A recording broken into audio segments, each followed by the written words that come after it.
but nothing. The more I looked, the more nothing I saw.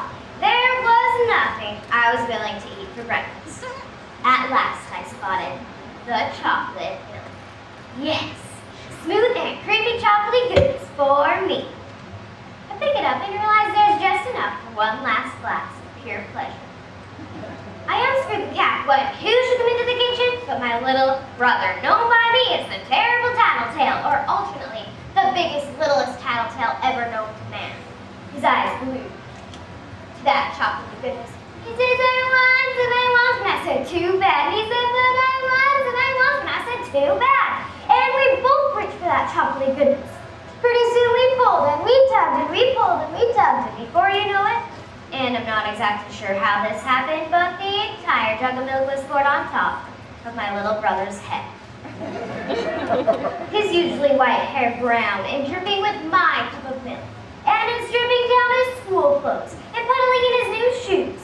My little brother, known by me as the terrible tattletale, starts whimpering and then screaming and then hollering and then yelling so loudly that the mummies in Egypt probably rolled over in their tombs, or at least my mom. Or at least my mom.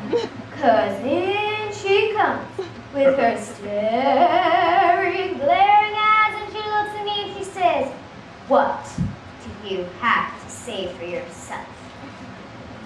And I look at my brother, and then I look back at my mom, and what was there to say? I said, I love my brother, I love him so, ooh yeah, I love my brother, now don't you know, he's my one and only, you know that's true, yeah, I love my brother, oh yes I do.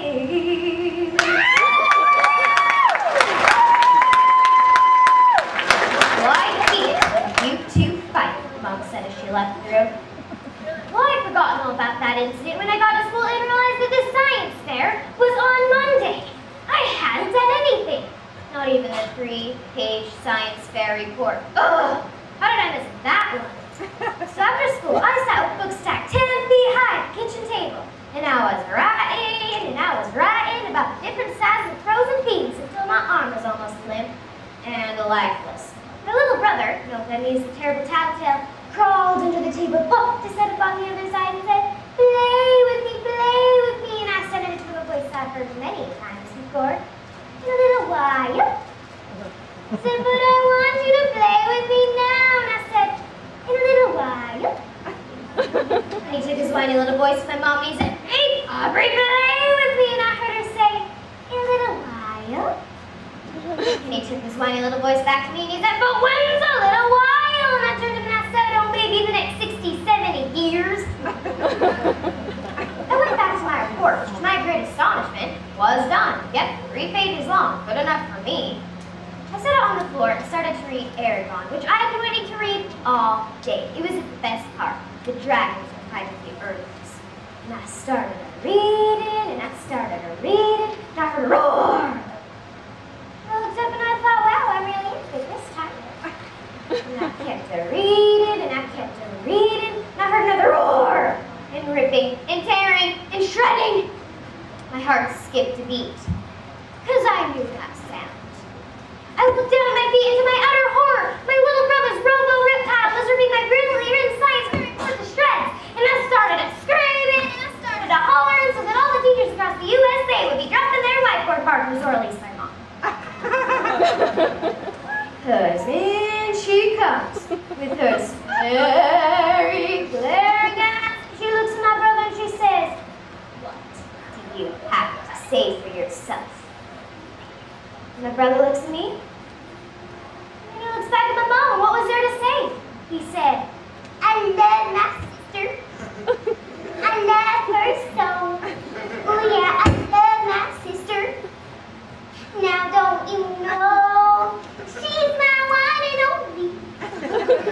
You know that's true, yeah, I love my sister. Oh yes I do. You two fight, Mom said as she left the room. Well, we taped the ripped and shredded papers back together and tried for the rest of the evening to be extra good. In fact, it wasn't until we were tucked up all snug in our beds that I detected something was up. You see, my brother, known by me as the terrible tattletale, and I have an arrangement in the basement, which is a terrifying place to be alone.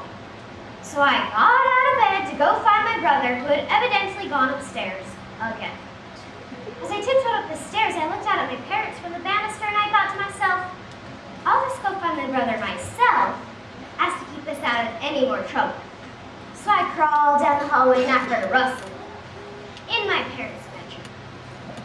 As I walk in, I'm flabbergasted to find that my brother, known by me as a terrible tattletale, has found the Holy Grail, the hidden treasure, my mom's elusive candy stash. And there he is, in the middle of the room, wrappers everywhere, mouthful of Skittles, Hershey bars with Starburst, silver sticking out of his head like alien antenna. I take a deep breath, ready to yell to my mom, and I think to myself, well, one piece of candy wouldn't hurt. But I couldn't just stop at one. Pretty soon we were rapping, chewing, and laughing. Our faces were covered with sweet sugar, sour sugar, and chocolate. Our hands were sticky, our faces were sticky. We started making each other sticky as to see who's after the stickiest. We chewed, laughed, and danced on the biggest pie we'd ever known, thanks to Halloween 2005. And we started singing loud enough that we thought we could break up with all our hand cells. Or at least my mom. 'Cause in she comes with her staring, glaring eyes, and she looks at us and she says, what do you two have to say for yourselves? Me and my brother will look at each other, and then we look back at my mom, and what was there to say? We said, we love our mother, we love her so, oh yeah, we love our mother. Now don't you know, you're one and only, you know that's true, yeah, we love our mother, oh yes we do. And I guess it was alright after that, because my mom started plucking M&Ms in her mouth. Because, you know, love conquers all, we love each other.